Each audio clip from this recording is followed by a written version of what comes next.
Nós vamos conversar hoje sobre o design inteligente, que é um assunto muito, muito, muito importante. Inclusive, uma das visões no Brasil que mais tem se destacado. Por quê?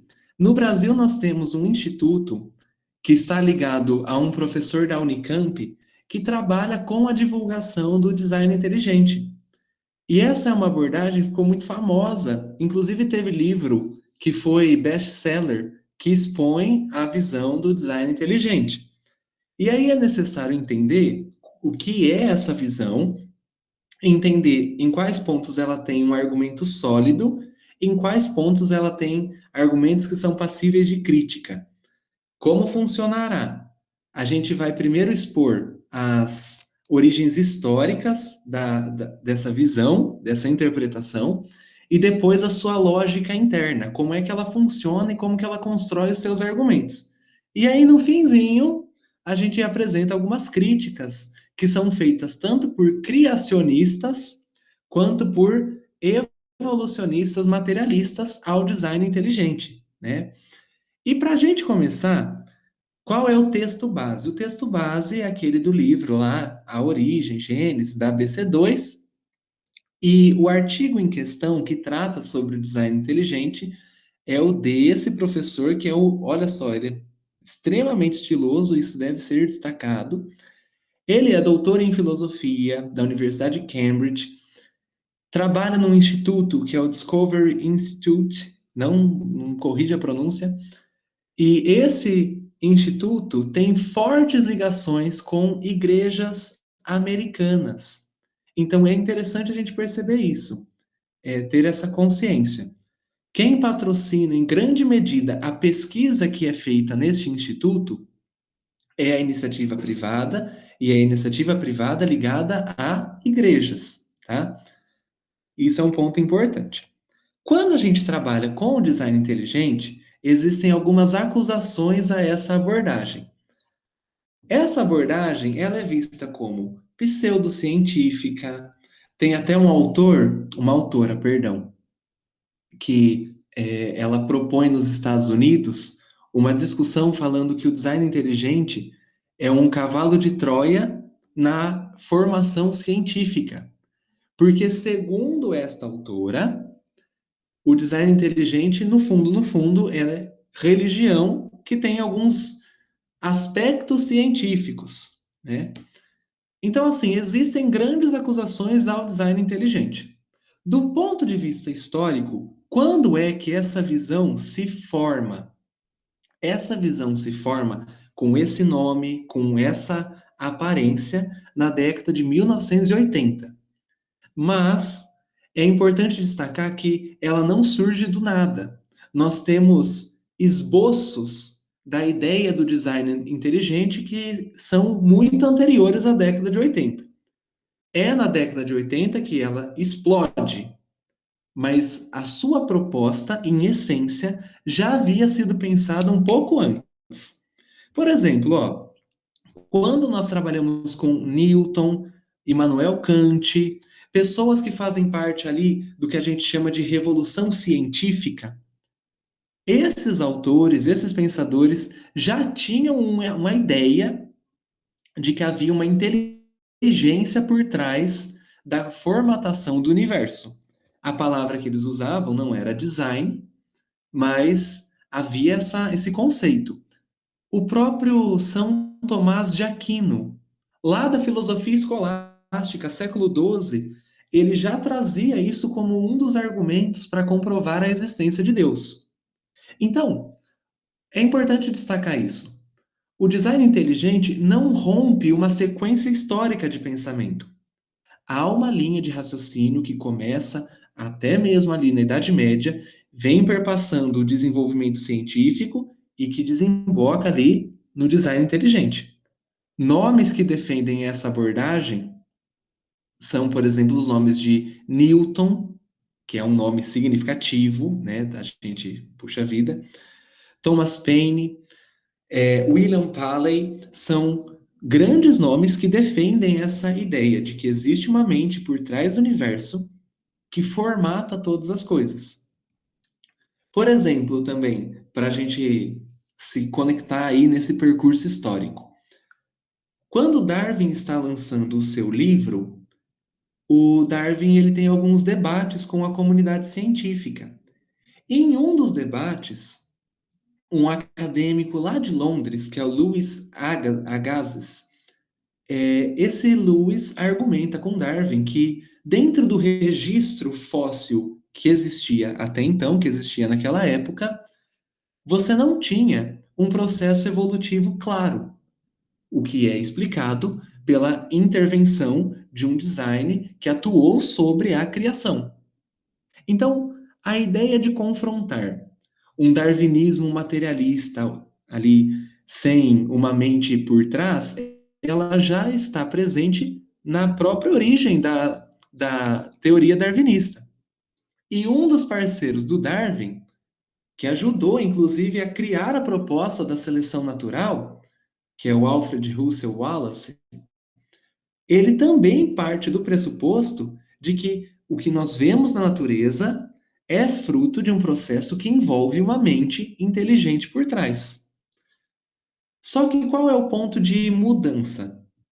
O ponto de mudança acontece no século XX, e isso é muito, muito fundamental para a nossa conversa.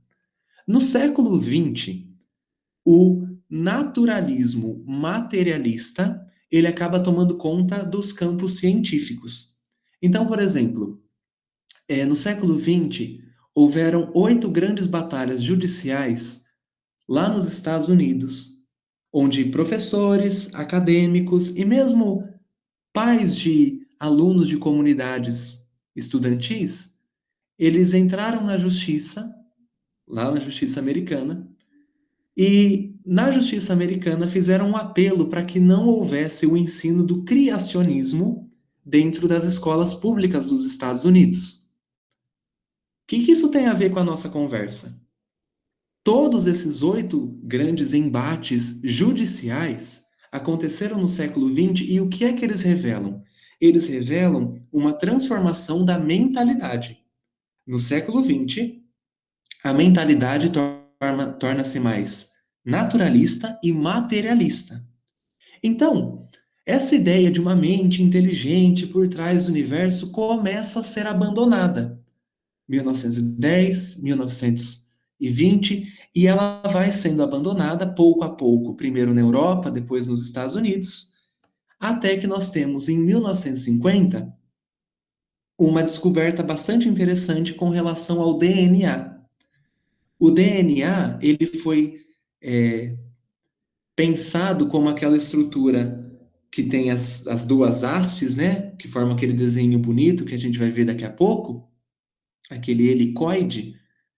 E também foi descoberto, a partir da década de 50, que o DNA humano carrega uma série de informações e que essas informações, elas constituem todo um sistema complexo. E a partir dessa descoberta de que o DNA carrega informações com aquelas letrinhas que a gente trabalhava no ensino médio, sabe? A, C, G, T, nas aulas de genética. A partir desse momento, aquele debate sobre uma mente inteligente por trás do universo, ele volta à tona. Então, o que aconteceu no século XX? Num período longo de mais ou menos 50 anos, houve um predomínio do naturalismo materialista. Mas a partir da década de 50, se reacende aquela disputa sobre uma mente que ocupa o lugar de planejador da realidade. E o DNA é ponto-chave nessa conversa. Então, são as descobertas do DNA que vêm nesse sentido. E aí, nesse viés, em 1980, alguns acadêmicos eles publicam uma série de livros lá nos Estados Unidos, e o nome deles está aí, Charles Taxton, Walter Bradley e Roger Olson, onde eles propõem a ideia de que há um designer por trás de toda a criação. Qual é o ponto focal no qual todos esses pensadores estão ali debruçados? O ponto focal é o DNA e as suas recentes descobertas. Esse é o perfil histórico. Esse perfil histórico demonstra que a ideia do design inteligente, ela vem numa sequência, mas ela adquire uma feição acadêmica em 1980. E aí tem algumas coisas que são importantes para a gente começar a entender o design inteligente. Primeira coisa, muitas pessoas elas vêm dizer que o design inteligente ele baseia-se nos, entre aspas, mitos criacionais. A Bíblia, ou então, quando é um acadêmico hinduísta, os livros da tradição hindu. E é necessário dizer que não é isso que acontece com o design inteligente. O design inteligente, ele não vem para justificar a ideia que se encontra exatamente no livro de Gênesis. O design inteligente, ele vem como uma ideia que critica a visão materialista, naturalista da evolução. Então, dentro desse conjunto de pensadores do design inteligente, nós temos cristãos, ateus, temos pessoas de outras expressões religiosas. E por que essas pessoas estão juntas dentro de um mesmo campo científico? Elas estão juntas porque o método delas não parte do pressuposto de que a Bíblia traga em si mesma a verdade. Vamos resumir. O design inteligente pode ser feito sem o uso da Bíblia. Outra coisa interessante que a gente precisa comentar para entender as nossas conversas anteriores sobre criacionismo evolucionário, criacionismo da Terra jovem.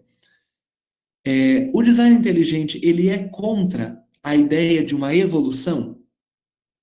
Aqui a gente precisa dar uma resposta meio ambígua. Sim e não. O design inteligente é contra a ideia da evolução no sentido de que ela ocorre sem uma mente por trás.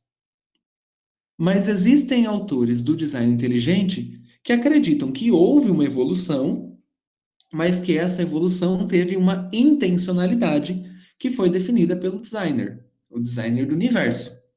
Então veja, a briga dos caras tem a ver com aquela ideia de que a natureza em si mesma, a partir de um caos e de um acaso, conduziu o que a gente chama de vida, né? Então ele discorda da evolução? No sentido de que a evolução basta a si mesma? Sim, o design inteligente discorda. No sentido de que a evolução ocorreu com uma mente pensante? Aí não. Alguns membros da comunidade do design inteligente concordam que a evolução pode ter acontecido. Agora vem um ponto que depois, daqui uns 12 minutos, a gente vai retomar para fechar a nossa conversa. O design inteligente obrigatoriamente é cristão? Não, não é. Existem pensadores do design inteligente que acreditam no Deus do cristianismo. Existem pensadores do design inteligente que acreditam em outros deuses. E existem pensadores do design inteligente que acreditam que ETs, civilizações mais avançadas, criaram a nossa vida aqui na Terra. Esse é um público bem reduzido, né? Enfim, quando a gente pensa no design inteligente, agora que dá para ter um campo um pouco mais amplo sobre o que é isso e o que não é isso, vamos olhar para os argumentos que o design inteligente usa para se colocar como científico. O argumento inicial é o da complexidade irredutível. Qual é uma síntese dessa ideia? A síntese é a seguinte: o universo é tão complexo, tão grande e tão significativo nas suas estruturas que não é possível que você reduza à seleção natural. A complexidade irredutível diz que os processos que levam à formação do olho humano, à formação das membranas celulares, esses processos são muito sensíveis e eles fogem dos mecanismos que a natureza tem para uma seleção natural. Esse foi o primeiro argumento lançado por Roger Olson lá na década de 80. Mas qual é o grande argumento da DI? É a chamada probabilidade impossível. eles têm uma base bastante matemática. A base é que, se você pegar o universo com toda a sua complexidade e colocar isso num sistema matemático, que a gente vai ver daqui a pouquinho, é impossível, na perspectiva do design inteligente, que o universo tenha vindo sem uma condução prévia, que o universo tenha existido sem uma mente por trás. No Brasil, o professor Marcos Nogueira Eberlin, da Unicamp, que é defensor do DI, acredita na chamada antievidência genial. Nós não vamos entrar muito nesse assunto porque a antievidência genial é um argumento que é uma derivação daquela complexidade irredutível. A antievidência genial diz que o universo é complexo demais e que só pode ter sido pensado por uma mente, o que é basicamente uma derivação do primeiro argumento. E aí a ideia do ajuste fino do universo perpassa todos esses três argumentos anteriores. O próprio Newton, ele é usado aqui como uma referência. O Newton tem um texto dele onde ele fala o seguinte, que é muito possível que o universo hoje exista sozinho, que exista um universo como uma máquina, mas é impossível que ele tenha sido arranjado de forma tão perfeita por acaso. Alguém deve ter colocado os planetas na órbita exata para que essa máquina funcionasse. Isso tem o nome de ajuste fino do universo, e é uma ideia que está por trás de todos os argumentos. Como o principal argumento é o da probabilidade impossível, nós vamos olhar para ele. O que é essa ideia? Essa ideia, ela vem embasada por uma teoria que é chamada teoria da informação, pensada por um teórico chamado Shannon, que se formou no MIT. Ok. Qual é a ideia? Aqui talvez fique um pouco abstrato demais, mas depois a gente traz para o concreto. A ideia é que uma informação ela pode ser coerente, mas não transmitir uma mensagem. Uma informação pode ser incoerente e não transmitir uma mensagem. E uma informação pode ser coerente e transmitir uma mensagem. O terceiro caso, de uma informação coerente que transmite uma mensagem, ele é o mais raro na criação. Como isso é bem abstrato, eu trouxe um exemplo para a gente. Pessoal, coloquei aqui duas frases.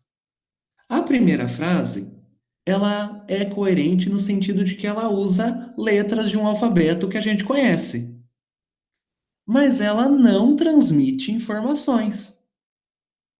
A primeira frase não transmite nada. Agora, a segunda frase é coerente no sentido de que usa um alfabeto que nós conhecemos e transmite uma mensagem. Ok, onde é que isso se encaixa no DNA? Né?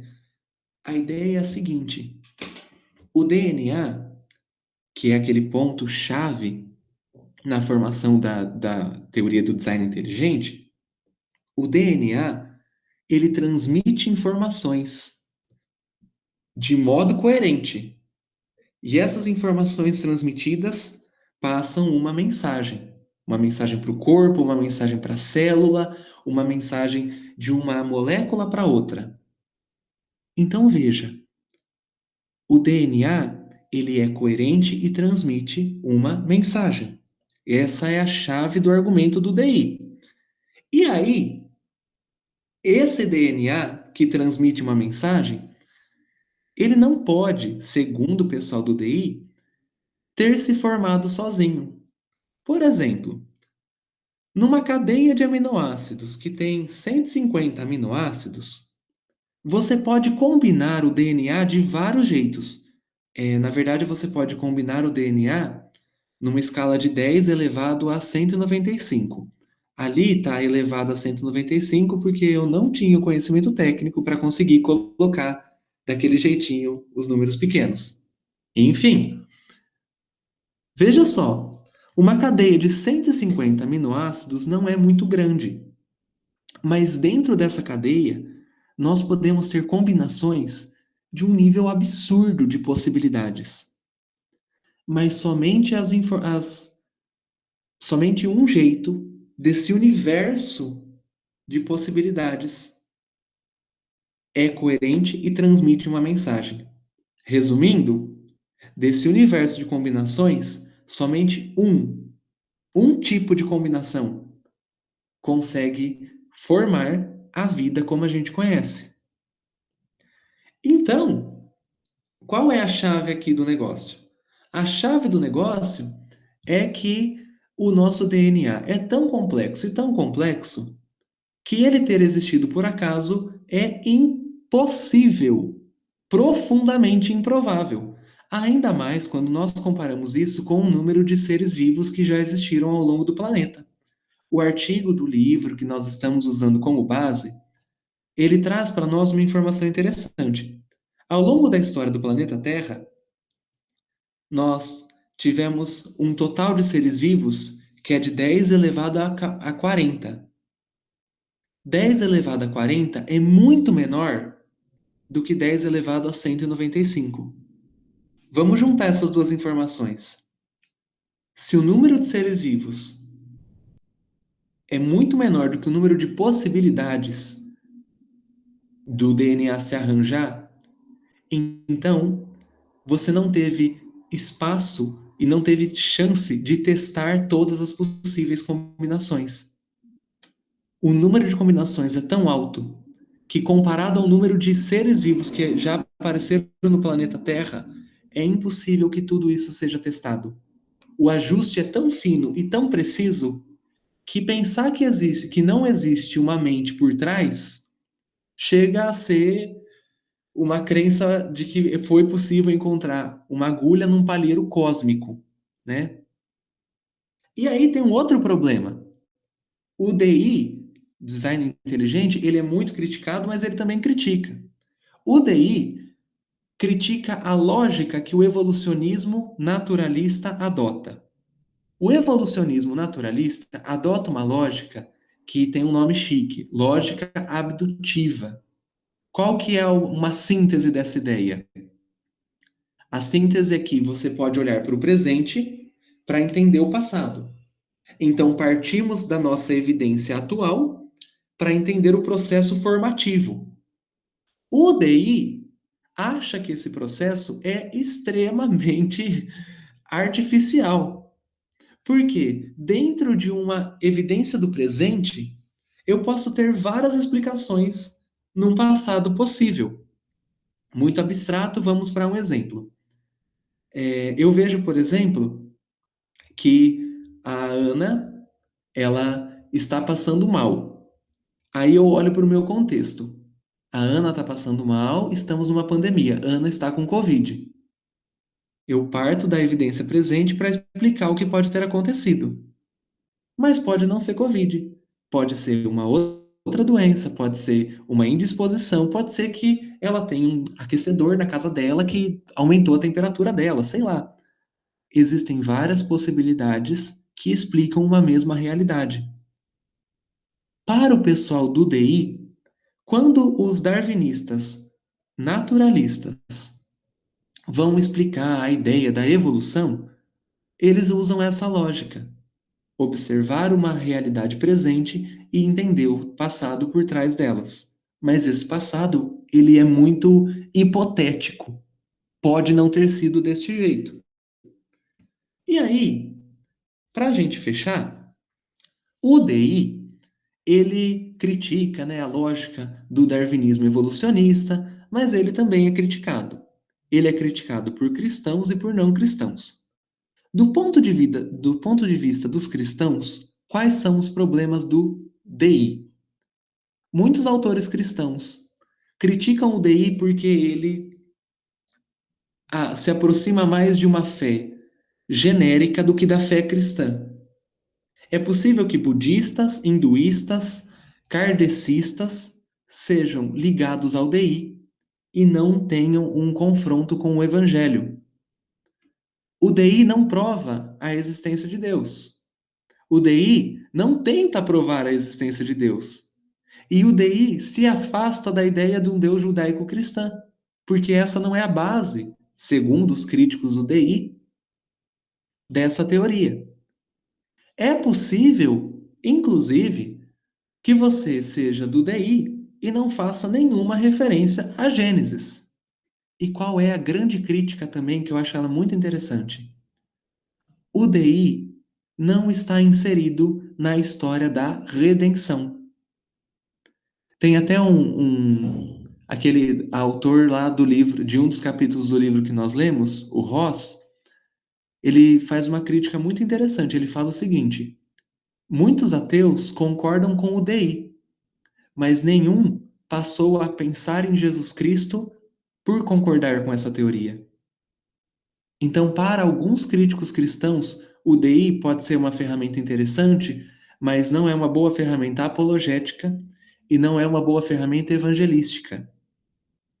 Do ponto de vista de quem não é cristão, o DI é criticado por apresentar aquele argumento do Deus das lacunas. Por exemplo, a ideia do DNA. Muitos cientistas não cristãos dizem o seguinte: olha, hoje nós não conseguimos explicar como é que as moléculas do DNA se arranjam de um jeito tão preciso. Mas isso não significa que no futuro a gente não consiga explicar. O argumento do Deus das lacunas é aquela ideia de que o que eu não sei veio de Deus. O DI é acusado de usar esse argumento. E uma terceira crítica que é interessante ao DI, eu pulei a segunda por causa do nosso tempo. Uma terceira crítica ao DI é o chamado anti-design. Alguns cientistas eles dizem o seguinte: se o nosso universo foi pensado por uma mente brilhante, genial, então por que que tem apêndice? Que isso não serve para nada, só dá problema. Se o universo foi pensado por uma mente genial, então por que é que nós temos o dente do siso? Por que que nós temos falha genética? Por que algumas coisas, como por exemplo, a, o autismo, a síndrome de Down, se o DNA é tão perfeito e pensado por um designer? Esse é o chamado argumento do anti-design, que são principalmente as argumentações são principalmente pautadas nas falhas genéticas. E se esse grande pensador do universo aí é tão bom, então por que que os dinossauros morreram? Por que que ele criou os dinossauros à toa? Por que extinguir espécies que surgiram no planeta? Então o DI tem essa estrutura de pensamento, o DI faz essas críticas e recebe essas críticas da comunidade científica. Falei muito, e aí agora eu preciso saber o que não ficou claro e quem gostaria de comentar ou perguntar sobre o DI. Pelo amor de Deus, gente, pode falar.